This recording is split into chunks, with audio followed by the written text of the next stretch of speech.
Welcome everyone. Thank you for jumping on to this week's podcast, and of course we have an awesome guest as we always do. So I'm Lucinda Jane Valentine. I'm the owner and lead therapist of The Tiny Room. So welcome to The Tiny Room.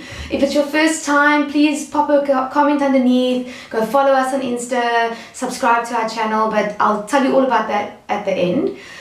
Without further ado, I don't want to take up too much time. I'd love to just welcome Enrique. Thank you for joining us in The Tiny Room. Yes. He's going to explain his background and kind of how he ended up being invited to speaking on one of our podcasts, because as you saw, a pastor living with the homeless, you're thinking, what is going on here? How does this relate to mental health? So Enrique, I know you're going to obviously give some background to your personal life, but then also your professional life. So I don't know where you want to start. Just kind of go for it. Cool. I'll just jump into it. First of all, thank you for having me here. This is an opportunity for me to learn, as well as I believe that when we reflect on our experiences, we also kind of work through them, and I'm trusting to come out of this with even more knowledge about myself and my story, and just with your background and your heart as well. This is an amazing opportunity, so just thank you for having me. No, it's a pleasure. Thank you for your time. Yeah, sure. So a pastor living with homeless people, let me just address that real quick. So I'm one of the pastors at Al Shaddai Christian Church. Okay. I work in the community development part of our church and also oversee the youth ministry. And then I work for an organization, as you know, that you're a friend and a partner of, Mold Empower Serve. We assist people working and living on the street and women trapped in prostitution to once again live sustainable lives. And I get the great privilege of being one of our house managers of our second phase accommodation. Oh, brilliant. Yes, it's a transitional housing solution where people that we've met where they've at, journeyed with, can now benefit from a communal environment, having come off their substance use disorder, having gotten a job of some sort, can now live in this environment, and this can be a stepping stone into formalized things. So, and how long have you been living in the second phase housing with individuals, with people that have, been helped and assisted and supported off of the street? Sure, so it's been just over 2 years now. Oh my goodness. I can truly say that we've only really mastered it in the past year, as before that it was quite hectic, just finding one's feet and everything. But I'm privileged to say now that I have 10 kids that are all double my age. Okay. It's amazing throughout all of that how they're still able to learn from me as much as I can also learn from them in that environment. So it's been a very blessed and meaningful 2 years. Oh, amazing. Okay, so that's your professional background, and I mean there's a lot more to it, and we will put the links below on, to get to know more about MESS and either Al Shaddai or just some of the things that Enrique is doing, and how to get in contact with him to get more details on it. It was quite a mouthful, and there's a lot more that needs to be unpacked. But from your personal background, I mean, when I messaged to say, hey, do you want to be a guest on our podcast, and it is a mental health care podcast, what is your personal background when it comes to mental health, and just a little bit of your journey on why this was so important for you to be here today and kind of speak into this? Sure, so I think I have to admit that I was one of those people that said, this thing is a joke, it's a scam, mental health doesn't exist. And we often find ourselves in that space until we really go through the things for ourselves. So my mental health journey really started at about, I think end of 2018, start of 2019. Okay. So I had the greatest 2018 anyone could ever have. I mean, I started out at university, I was still leading in the youth ministry, and I also represented the education sector of our ward committee. And so I was doing all these cool, amazing things and running at full capacity.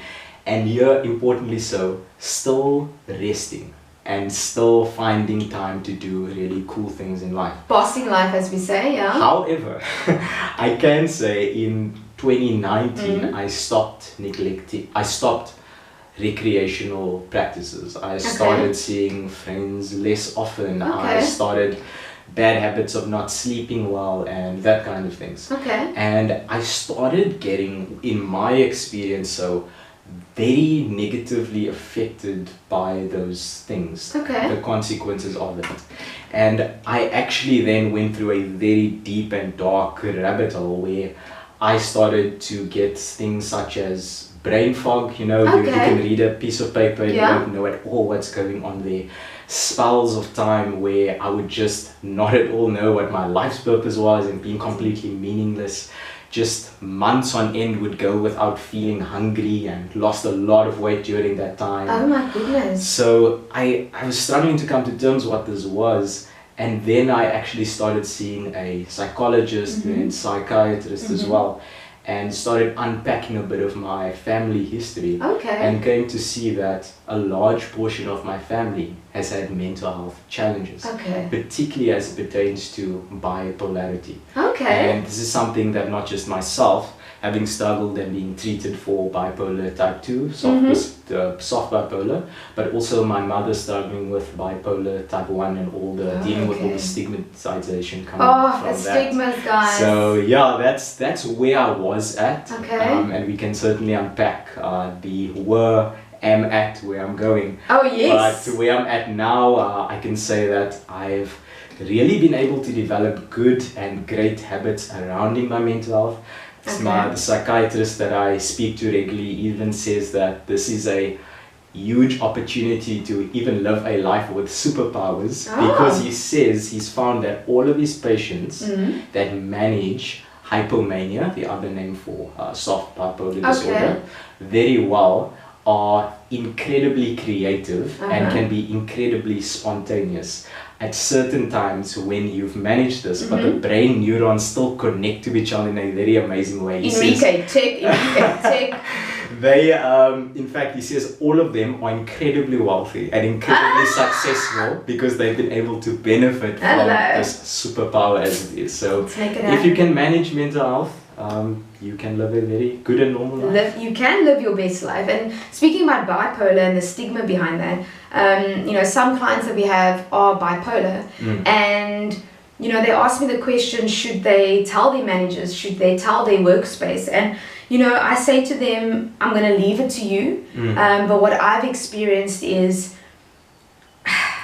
if somebody doesn't understand what bipolar is and that there's different severities and different, you know, stages of or levels of bipolar, because of the stigma, if anything had to happen in the sense that you have a bad day or you know, just have a normal moment, then that's going to be thrown at you. And you know, I'm not quite sure where we're at yet, and I'm sure that you can give us some comments on your experiences and hopefully some positive feedback that things are changing in the workspace where you can openly speak to some of your leaders about having bipolar. But I haven't in the last while seen that much of a shift where, like you said, you can live your best life, you can boss life, have your psychiatrist be diagnosing you and monitoring you on your meds, having the right meds, and living a really full life. You know, go to effective therapy or have a great support system. So, but just having the understanding. But something that you said about 2019 with the sleeping and maybe not, you know, forming not good habits, or at least unbreaking or not following through on the good habits.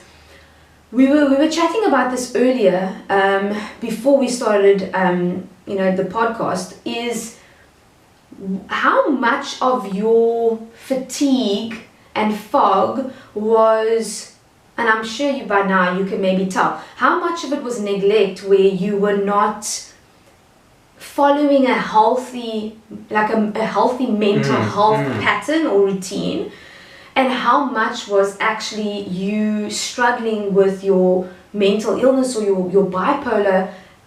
I want viewers to know, what is burnout, what is stress and anxiety, and then early or entry level depression, and there's many red flags, but I don't know, with hindsight now, looking back, can you see what was Enrique's hand to play in what was going on, and what was your bipolar and your mental health challenges? Like, I don't know if you can say, was it 50-50 or... I don't know. So I believe in this concept of extreme ownership and really taking one's responsibility for one's life.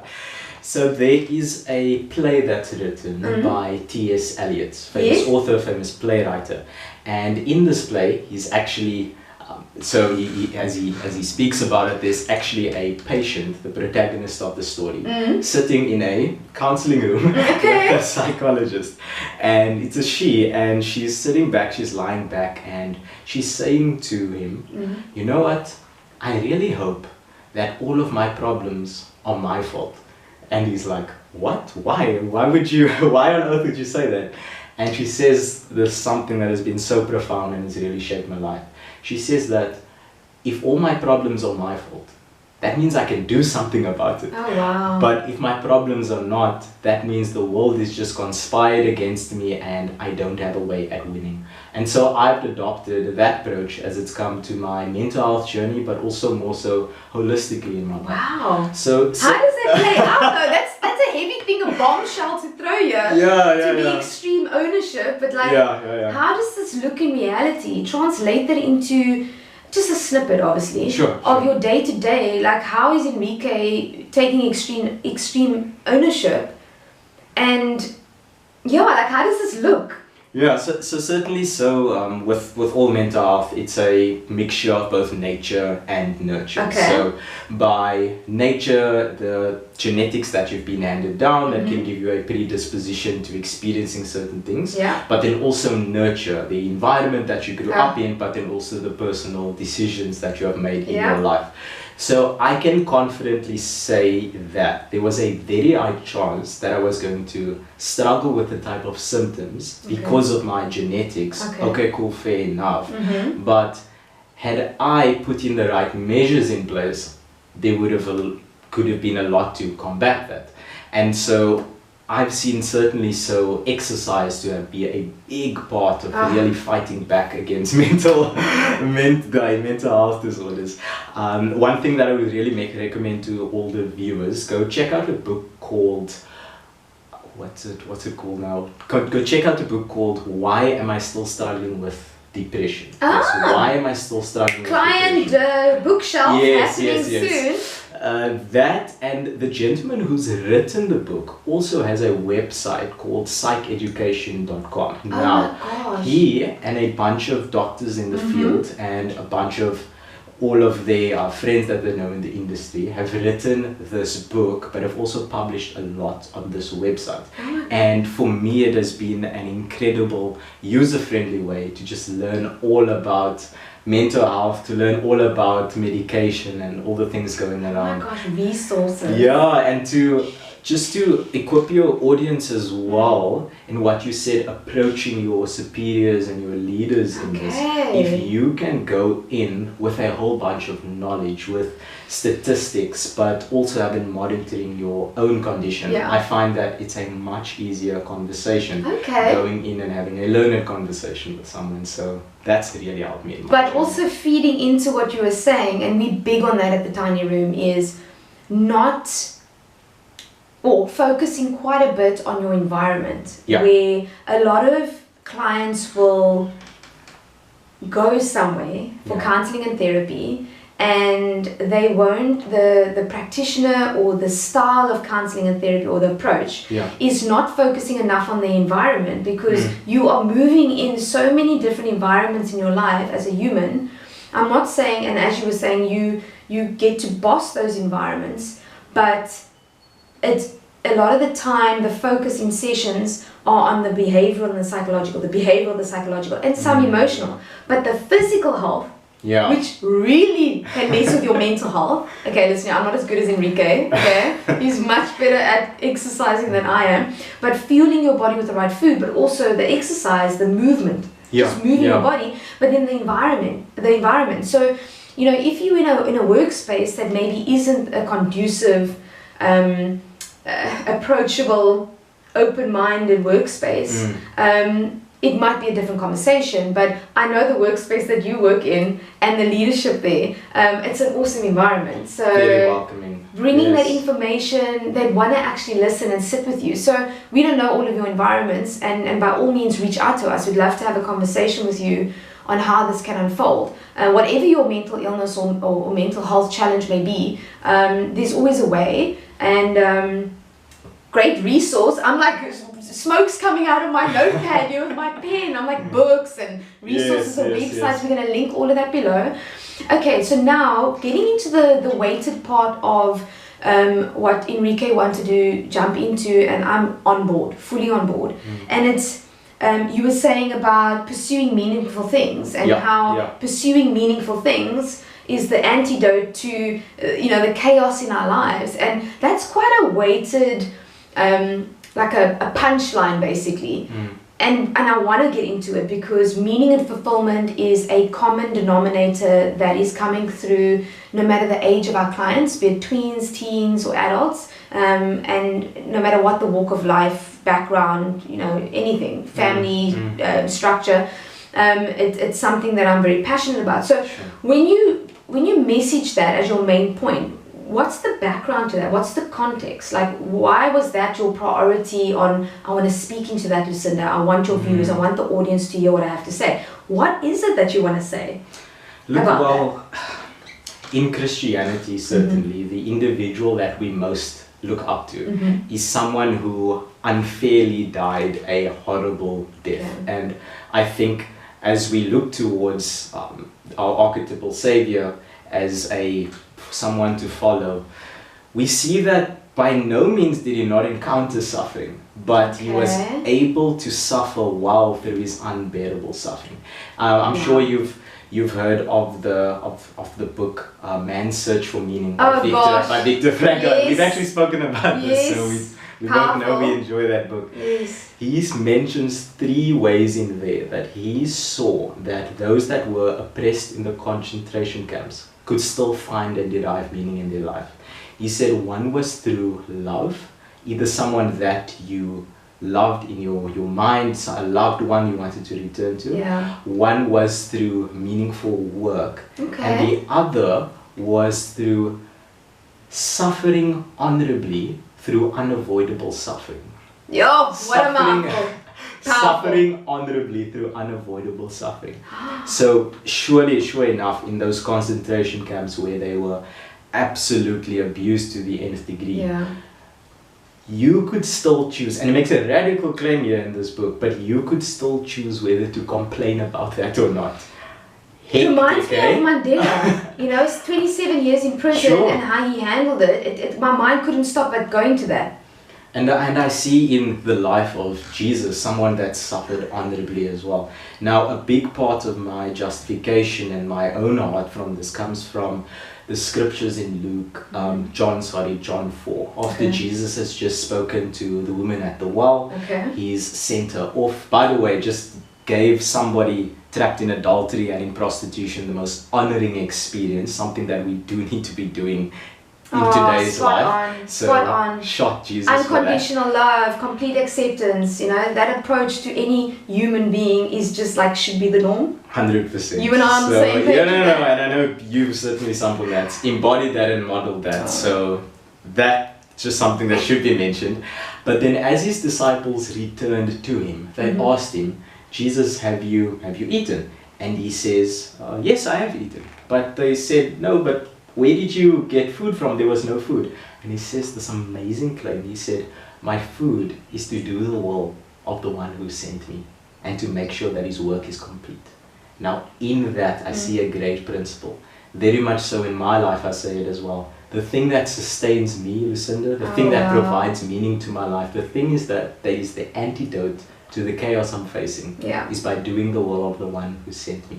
And I truly believe if we can engage in meaningful acts, if we can walk in accordance to our calling, our purpose, and to give our lives in service to others, that is the thing that sustains us against the chaos of this world. Serving, because it's not about us. Even at the tiny room, I think it freaks people out that it's not an exchange. It's not a transaction. That's what we say. It's not a transaction. It's not Enrique's coming for counseling or therapy. We give him the counseling and therapy, take his money, and off he goes. We do life with people. Sure. And it's messy. I actually get goosebumps. It's messy. It's inconvenient. I always get emotional about it because, like you said, there's meaning and purpose behind it. But at the end of the day, I see everything as a scale, and I see how life takes a dump on us. I say that also too often. Life takes a dump on us far too often. And also, in reality, it doesn't always go according to plan, but how are we going to boss our lives in that chaos, in that adulting and responsibility? It's bringing that scale or that balance back up. Yeah. And I feel like you said, if you're doing meaningful work, if you have not everybody knows their calling and their purpose. I know I struggled for a really long time to find my sweet spot. I ran away from a lot of things that I should have been doing because I was good at it, but anyway, you try a couple of things and it's a refining process, and here we are, and I'm doing what I'm supposed to be doing with my life.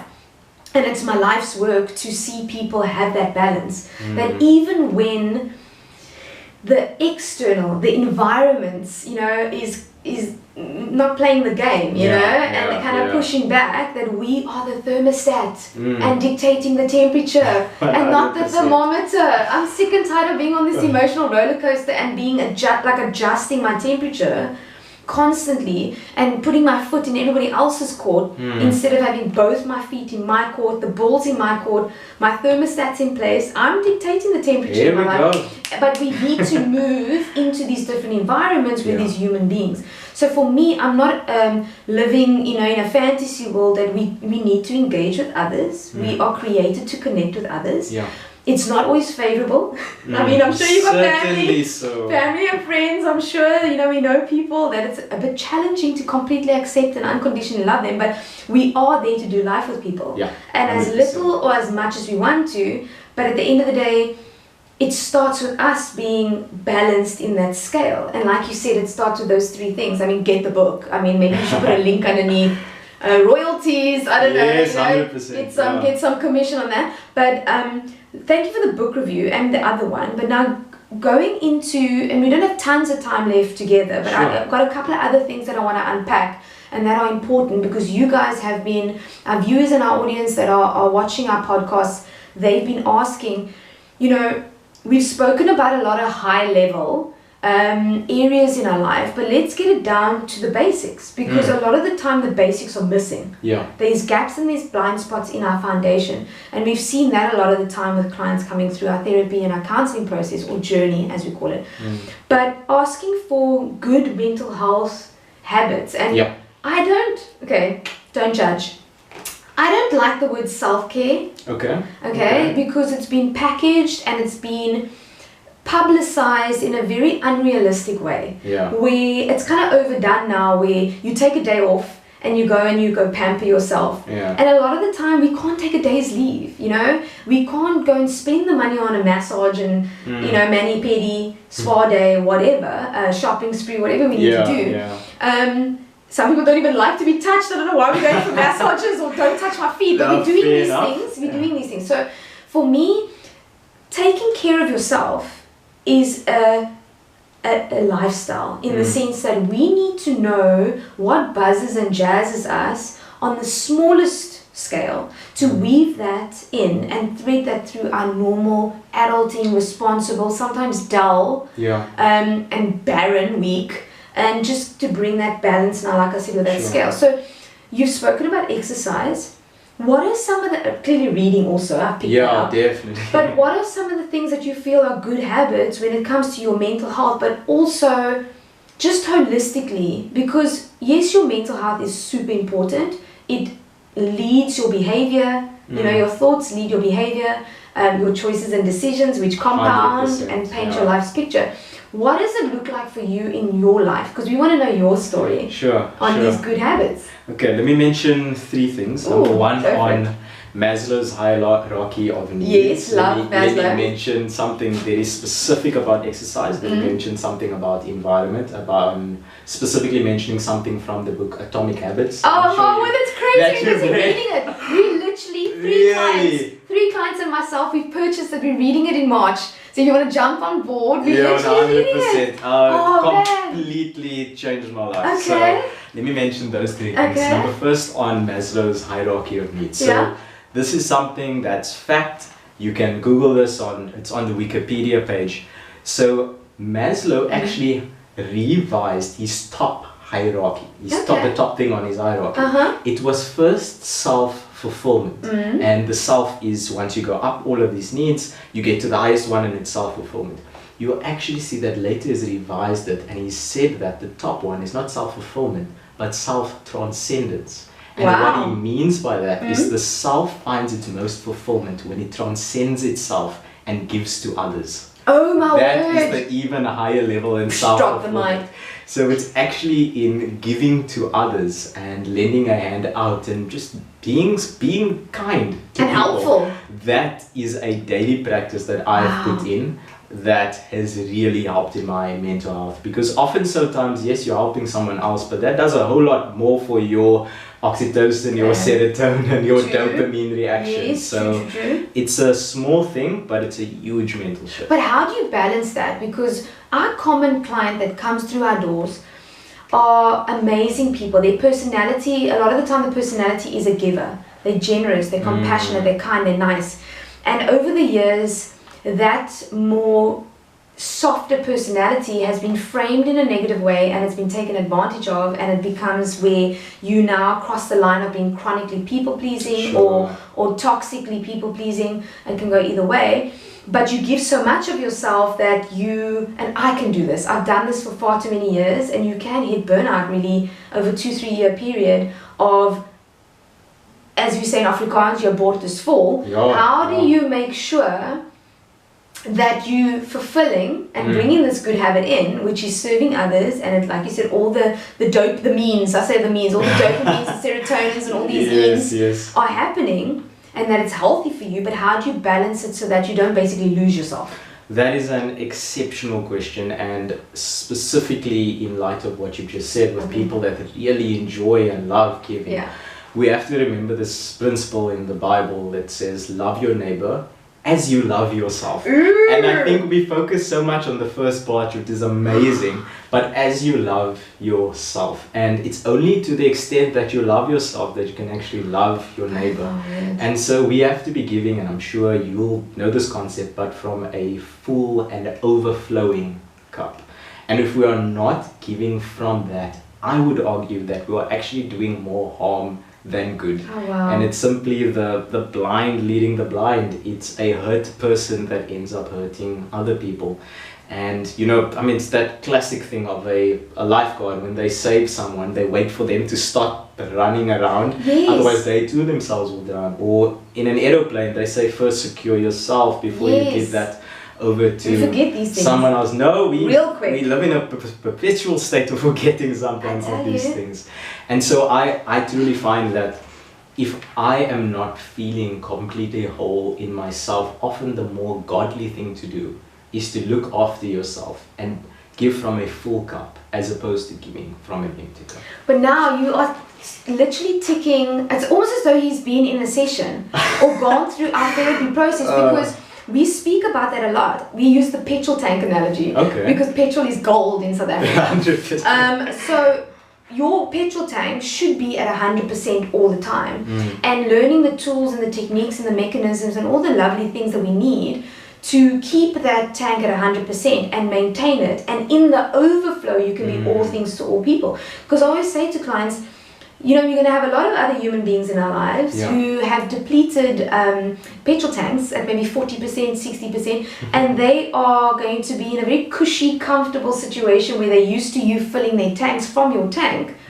But if they are adults and they're not 11 years old or under 18 or whatever, but even then, teenagers have a good, strong brain. I'm a youth pastor, I know this. So they can make some decent choices for themselves. But if a person or an adult's tank is depleted to whatever degree, it's not your responsibility to fill their tank. They need to go and get the help that they need to fill their tank to 100%, and in their overflow be all things to all people. But it's knowing how do I maintain it, and then in that overflow. And you were saying that, you know, taking care of yourself. Mantombi spoke about this, and it convicted me to no end. I felt it was awesome, but at the same time I was like, what story am I telling people by me not taking care of my physical health, my mental health, my energy levels, be it my husband, be it, you know, my family, be it my clients.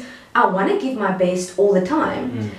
So yeah, teaching people how to treat us, and I was like, oh my gosh, I'm being such a hypocrite, but yeah, it convicted me. So, you know, thank you, Mantombi, and that's why we have the most amazing guests ever. But I want to leave enough time for this last point, and this last point is got a couple of layers to it, and we'll get into and flesh out a couple of things. Now, you were speaking about or wanting to speak about, Enrique, about mental health in the homeless space. Yes. And you're very passionate about it because you've also got a personal story, but it's also your profession, and you're working in this field of homelessness, or this industry, or this sector. And homelessness in itself, which we're not going to talk about now, is a chronic issue. But these are human beings. And we were speaking about that earlier also. Unconditional love, complete acceptance. It's a person that's struggling with a whole bunch of things. But let's talk into the mental health portion. Give us some context. I mean, why did you want to speak about that? You know, what are the layers? What are you experiencing on the ground? Like, what's close to your heart? What's ticking you off? Yeah, so just go for it, and then I'll kind of throw in some of my tidbits of what I've experienced over the years. Sure, I know this is something that's hugely so on your heart as well, and you've been a champion for this cause, so let's just give Lucinda a shout out. Credit where credit is due. She's really changing the world in a whole lot of aspects that you guys probably don't know the half of, so just to affirm you in that, thank you for that. Yes, so it's been a huge issue on my heart for the past, homelessness specifically, so for the past 4 years. So I've been in all different kinds of social development over the course of my life, very involved in grassroots on a church level and also NGO basis, but specifically for the past years dealing with people working and living on the street. My passion for this started when I had just watched the movie The Joker, and this is a shameless plug for the movie. But the thing that's different about this rendition of it is that DC, the company behind The Joker, it was the first time they didn't use an extra stimulant. They didn't use a bag of toxic waste or something, or a weird injection or laughing gas to turn him into this villain. They showed that through mere terrible experiences in this world, it is enough for someone to turn into a supervillain. There was no external weird type of superhero stuff. It was just looking for help, not being met with that help. And this is the other thing, like, he really did. He approached the state, he approached social workers, psychiatrists, and not all of them were like the tiny room, but he didn't have the best card dealt to him, faced abuse, and he really started to take the law and his fate in his own hands and do this. And so right after I'd watched this, and many of you that are in the north, you'll know where Tiger Valley is. I was there at the Tiger Valley robot, about to turn right, when you know it just hits the red robot, and you're like, oh, now I have to have this unwanted encounter with this person by the stage. I almost made it. This individual came up to me, this gentleman, and he said to me, look, man, don't you have anything for me? And I had just been filled with passion from this movie. And so I told him, look here, man, this doesn't have to be your life. You can make better choices. Like, I back you, I believe in you. My old sermon, I said. And he said that, my friend, if you were me, you would have done the exact same thing. And there was a pause. Oh my God, like an awkward silence. A really awkward silence, in which case I said, you are right. And I nodded at him, he nodded at me, and I went on my way. And that's the reality, is what we saw as well in COVID. If you have a bit of an unlucky hand, and you miss a paycheck, that could be you. Yesterday, the date of recording is the 15th, right? Yesterday on Cape Talk, the CEO of U-Turn and also a champion of U-Turn spoke on Cape Talk, and she mentioned how she was a very prosperous, successful business owner, and she went bankrupt, and then she was on the street. So, as you said, we need to see it as an us thing, not an us and them type of thing. Come on. And specifically as it relates to mental health.